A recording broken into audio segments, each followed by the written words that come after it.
Em Gênesis 3 a gente encontra o relato da queda de Adão e Eva e iremos discorrer um pouco sobre isso durante a ministração. Gênesis 3 a partir do verso 1. Ora, a serpente era o mais astuto de todos os animais selvagens que o Senhor tinha feito. E ela perguntou à mulher: foi isso mesmo que Deus disse? Não comam de nenhum fruto das árvores do jardim? Respondeu a mulher à serpente: podemos comer do fruto da árvore do jardim. Mas Deus disse: não comam do fruto da árvore que está no meio do jardim, nem toquem nele, do contrário vocês morrerão. Disse a serpente à mulher: certamente não morrerão. Deus sabe que, no dia em que vocês comerem, seus olhos se abrirão, e vocês, como Deus, serão conhecedores do bem e do mal. Quando a mulher viu que a árvore parecia agradável ao paladar, era atraente aos seus olhos, e além disso desejável para ela se obter discernimento, tomou do seu fruto, comeu e deu ao seu marido, que também comeu. Os olhos dos dois se abriram e perceberam que estavam nus. Então juntaram as folhas da figueira para cobrir-se. A gente que vê o relato da queda. E acredito que seja muito comum, às vezes, a gente ter esse diálogo com as questões das nossas vidas. Onde a gente se questiona sobre algo ser errado ou não, algo ser pecado ou não. E Deus deixou um direcionamento sobre determinadas coisas.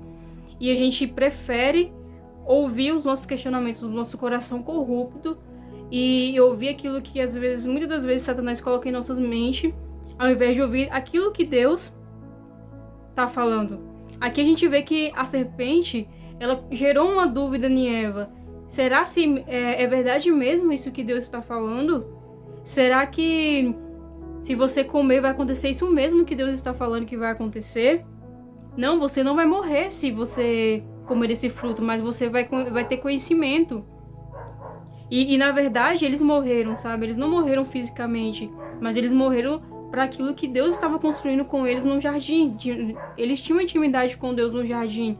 E a partir do momento que eles comeram do fruto, desobedeceram a Deus, essa intimidade foi quebrada. E isso é interessante pensar que nós vivemos isso diariamente quando a gente não entende o que é pecado, o que o pecado pode causar em nós, que realmente é a morte, o que o pecado pode causar em nós, que é o afastamento daquilo que Deus tem para as nossas vidas. Então hoje eu quero falar sobre isso, sobre o nosso coração caído. O coração começou a ser caído a partir desse momento que Adão e Eva decidiram ouvir a serpente e acreditar no que ela estava dizendo, ao invés de ouvir aquilo que Deus disse. O coração caído começou nesse momento que Adão e Eva decidiu começar a duvidar do que Deus disse e começar a acreditar naquilo que a serpente estava dizendo. Então, a partir daí, todos nós nascemos com o coração caído. Todos nós nascemos pecadores. Todos nós herdamos essa herança, sabe, de sermos pecadores. E não só essa herança de sermos pecadores, né? Mas de agir como Adão e Eva, desconfiando de Deus. As pessoas hoje em dia querem viver de acordo com seus prazeres, de acordo com aquilo que elas querem e anseiam, mesmo que sejam coisas que são pecado, mesmo que sejam coisas que as afastam de Deus. Elas querem viver suas próprias vontades. E Adão e Eva, naquele momento também, eles quiseram viver sua própria vontade. E começaram também a duvidar de Deus. Então muitas pessoas podem ser que pensam: Deus falou para mim não fazer isso porque é pecado. Então Deus não quer que eu seja feliz. Deus não quer que eu tenha alegria nessa vida. Deus não quer que eu seja satisfeito nessa vida. Deus não quer que eu tenha prazer nessa vida. Só que na verdade, essas dúvidas, esse desconfiar de Deus nada mais é do que estar distante dele. Porque quando a gente somos encontrados por Deus, nós entendemos que Ele nos dá um novo coração, nosso coração não é mais caído, Ele começa a trabalhar em nós, nos dá um novo coração e as coisas começam a organizar nas nossas vidas e entendemos que nada que nós possamos viver lá fora, nada que nós possamos experimentar lá fora é verdade. E passamos a não duvidar mais do que Deus quer para nossas vidas, passamos a não duvidar mais daquilo que Deus está falando, porque nós estamos perto e nós acreditamos naquilo que Ele está dizendo. Mesmo quando Deus nos dá um novo coração e começa essa reorganização da nossa vida, as coisas começam a entrar no seu lugar e você começa a encontrar prazer nas coisas de Deus, a encontrar satisfação nas coisas de Deus e abandonar o pecado e abandonar aquilo que te tira da presença dele, que te rouba dele. Ainda assim, o nosso coração, ele pode ter momentos de corrupção. A Bíblia fala que o nosso coração é corrupto e enganador. Em Jeremias 17:9 diz assim: o coração é mais enganoso que qualquer outra coisa. É sua doença incurável. Quem é capaz de compreender? Então, fora de Deus, a gente vai viver em plena corrupção do nosso coração. A gente vai viver aquilo que dá na telha, mesmo sendo coisas que nos tiram de Deus, que nos levam para longe dele. Porque iremos acreditar no nosso coração. Iremos acreditar nos desejos do nosso coração. Iremos acreditar naquilo que ele está pedindo. E, maioria das vezes, aquilo que ele está pedindo é algo que é pecado.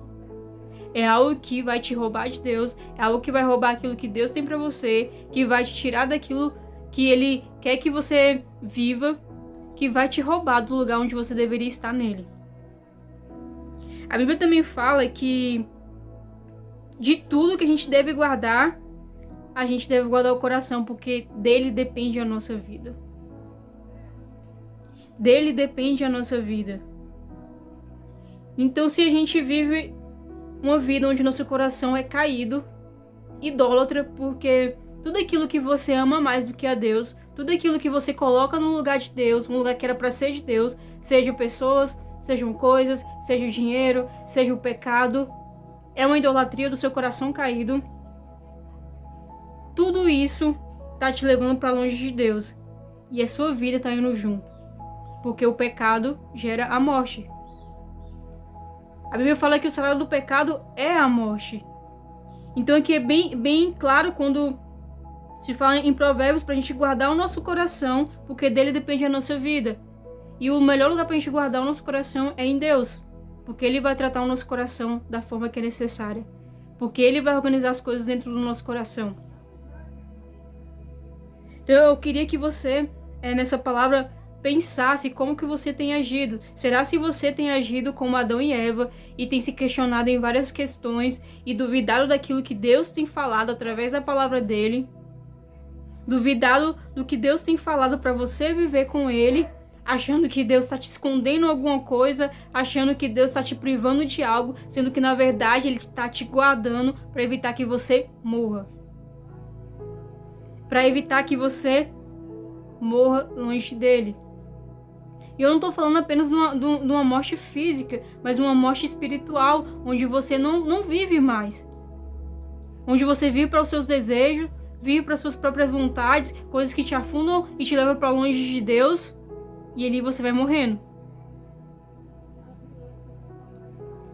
O coração é toda a fonte de vida. E se eu coloco outras coisas no meu coração, em primeiro lugar, como prioridade dentro de mim, Deus já não está mais ali no lugar certo.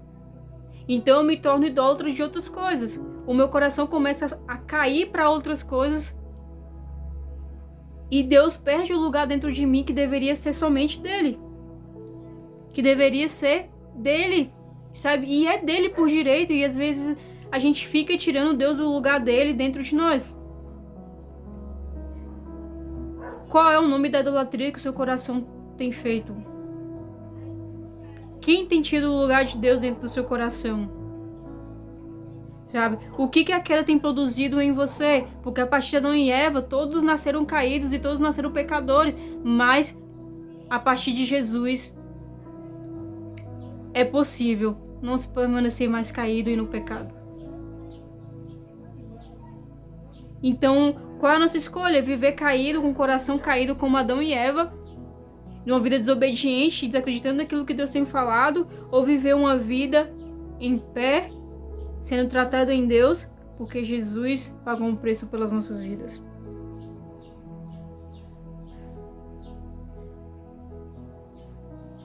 Bíblia também fala que a gente precisa ter um novo coração. Em Salmo 51, 10, fala assim: cria em mim, ó Deus, um coração puro e renova dentro de mim um espírito estável. Nós precisamos ter esse clamor dentro do nosso coração, pedindo para Deus criar em nós um coração puro, porque ele já é caído, ele já é enganoso por natureza. E não tem como ele ser puro, não tem como ele ser um coração onde Deus habita, um coração renovado, sem que haja um tratamento, sem que Deus comece a morar dentro dele. Em Ezequiel 36, 26 diz: darei a vocês um coração novo e porei um espírito novo em vocês. Tirarei de vocês o coração de pedra e em troca darei um coração de carne. Tem em Ezequiel também, é bem parecido o que diz no versículo, Ezequiel 11, 19: darei a eles um coração não dividido e porei um novo espírito dentro deles. Retirarei deles o coração de pedra e lhes darei um coração de carne. Essa parte aqui, darei a eles um coração não dividido. Talvez você tenha vivido uma vida hoje onde o seu coração está dividido. Um lado está totalmente caído e o outro lado está querendo se levantar para Deus. Só que em Deus não existe um meio termo. Ou você tem um coração renovado por Ele, um novo coração, ou você não tem. Ou você entrega tudo aquilo que você tem idolatrado, vivendo uma vida longe dele, ou você se entrega a isso. Ou você se entrega a Deus, ou você entrega para a idolatria do seu coração.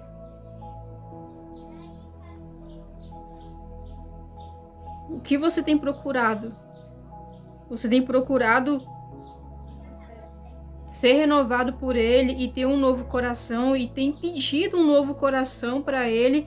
Ou você tem se conformado com a questão: eu sou pecador mesmo, eu não consigo mudar, eu não consigo obedecer a Deus, eu não consigo abandonar certas coisas. Só que isso é uma grande mentira, porque Jesus nos possibilita isso. Se a gente fala que a gente não consegue, é porque a gente não está buscando no lugar certo para ser transformado, que é Jesus. Ou então não está se entregando da maneira que deve se entregar, que é em Jesus. Será que nós temos nos entregado para a corrupção do nosso coração e apenas querendo viver essa vida aqui de uma forma onde eu tenho alegrias momentâneas, mas essas alegrias não me preenchem, porque não são alegrias que vêm de Deus, alegrias que trazem vida, porque me levam para perto de Deus? Ou eu tenho vivido alegrias verdadeiras, porque eu tenho entregado meu coração a Deus e tenho pedido a Ele um novo coração, um coração puro e renovado, e as coisas desse mundo e as coisas desse século, as coisas que são oferecidas diariamente, que nos afastam de Deus, eu tenho renegado, eu tenho abrido mão para viver perto dele. Eu e você somos caídos por natureza. Todo mundo já nasce assim. Todo mundo já nasce com esse coração corrupto. Todo mundo já nasce pecador. Mas só continua quem não decide viver uma vida com Deus. Só continua quem não decide se entregar para Ele e deixar que Ele trate. É um tratamento, nós precisamos de uma cirurgia de Deus para que Ele possa arrancar esse coração onde Ele não está sendo o primeiro e nos dar um novo coração onde Ele é o primeiro. Onde Ele é o primeiro e único e nada vai tomar o lugar dele e nada vai substituir o lugar que é dele. Ontem eu ouvi uma frase numa aula e um termo também que eu achei muito interessante. A frase diz: o pecado é um amor mal direcionado. A gente direciona os nossos desejos, a nossa vontade de ser feliz, o nosso anseio de ser preenchido, o nosso anseio de resposta para o pecado, para as coisas que nos levam para longe de Deus. A gente está direcionando esse amor, essa vontade de estar completo para coisas que nos afastam de Deus. E hoje eu espero que a gente aprenda a direcionar para o lugar certo, que é Ele. Existe um termo que se chama Ordo Amores, que significa a ordem dos amores. Então a gente precisa organizar esses amores dentro do nosso coração. A gente precisa tirar aquilo que é idolatria no nosso coração, sabe? Porque muitas pessoas acham que idolatria, às vezes, e até criticam, né, algumas pessoas de orarem para algum santo ou algo do tipo, só que não entendem que idolatria também é quando eu tiro Deus do lugar dele. Tudo aquilo que rouba o lugar de Deus dentro do meu coração é um ídolo e eu estou idolatrando. Tudo aquilo que me rouba de Deus é o meu ídolo. Eu estou idolatrando e aquilo se torna o meu Deus. E a Bíblia fala que não tem como eu adorar dois senhores. Então, se eu coloco outra coisa no meu coração no lugar de Deus, aquilo se torna o meu Deus e Deus fica de canto.